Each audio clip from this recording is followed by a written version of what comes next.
కంచగచ్చిబౌలి భూముల వివాదంపై ముఖ్యమంత్రి రేవంత్ సర్కార్ కీలక నిర్ణయం తీసుకుంది. హెచ్సియు విద్యార్థులపై నమోదైన కేసులన్నీ వెనక్కి తీసుకుంటున్నట్లుగా ప్రకటించింది. మరోవైపు ఏఐ ఆధారంగా వీడియోలు పోస్టులు చేసిన వాళ్ళకి నోటీసులు ఇస్తున్నారు పోలీసులు.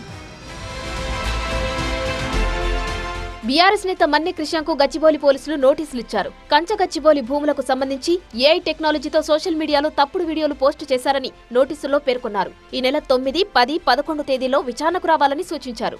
ఏఐ ఆధారంగా తప్పుడు వీడియోలు వైరల్ కావడంతో చాలా మంది సెలబ్రిటీలు స్పందించారు. వాస్తవాలు బయటకు రాకముందే ఫేక్ వీడియోలతో అబద్దాలు వైరల్ కావడాన్ని పోలీసులు సీరియస్ గా తీసుకున్నారు. ఎవరెవరు తమ అకౌంట్లలో వీడియోలు పోస్ట్ చేశారో వాళ్ల వివరాలను సేకరిస్తున్నారు. త్వరలో మరికొంతమంది నేతలకు పోలీసులు నోటీసులు ఇస్తారని తెలుస్తోంది.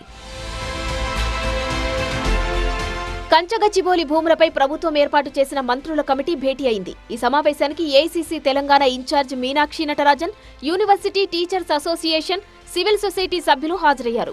విద్యార్థులపై కేసులు ఎత్తివేయాలని, యూనివర్సిటీ క్యాంపస్ నుంచి పోలీసులను వెనక్కు పిలవాలని, నిషేధాజ్ఞలు ఎత్తివేయాలని టీచర్స్ అసోసియేషన్, సివిల్ సొసైటీ సభ్యులు కోరారు. ఈ విజ్ఞప్తితో విద్యార్థులపై పెట్టిన కేసులను ప్రభుత్వం ఉపసంహరించుకుంటున్నట్టు ప్రకటించింది. జ్యుడిషియల్ రిమాండ్లో ఉన్న 2 విద్యార్థుల కేసుల ఉపసంహరణకు కూడా చర్యలు తీసుకోవాలని డిప్యూటీ సీఎం భట్టి విక్రమార్క అధికారులకు ఆదేశాలు జారీ చేశారు. మరోవైపు హెచ్సియు నుంచి పోలీసు బలగాలను వెనక్కి పిలిచింది ప్రభుత్వం. హెచ్సియు వీసీకి లేఖ రాసిన డిప్యూటీ సీఎం స్వీయ భద్రత చర్యలు తీసుకోవాలని సూచించారు. క్యాంపస్లో శాంతి భద్రతల బాధ్యత వర్సిటీదేనన్నారు. పౌర సంఘాలు, అధ్యాపకుల విజ్ఞప్తితో ప్రభుత్వం చర్యలు తీసుకుందన్నారు భట్టి విక్రమార్క.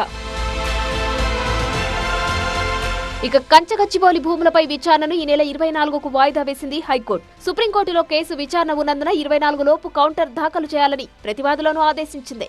మరోవైపు స్టేటస్ రిపోర్ట్ ఫైల్ చేసేలా ప్రభుత్వానికి ఆదేశాలివ్వాలని ఏఎస్జీ ప్రవీణ్ కోర్టుకు విజ్ఞప్తి చేశారు. ఈ క్రమంలో జోక్యం చేసుకున్న ప్రభుత్వ న్యాయవాది ఫేక్ వీడియోలు, ఫారెస్ట్ తగలబెట్టిన వీడియోలపై పోలీసులు కౌంటర్ దాఖలు చేస్తారన్నారు.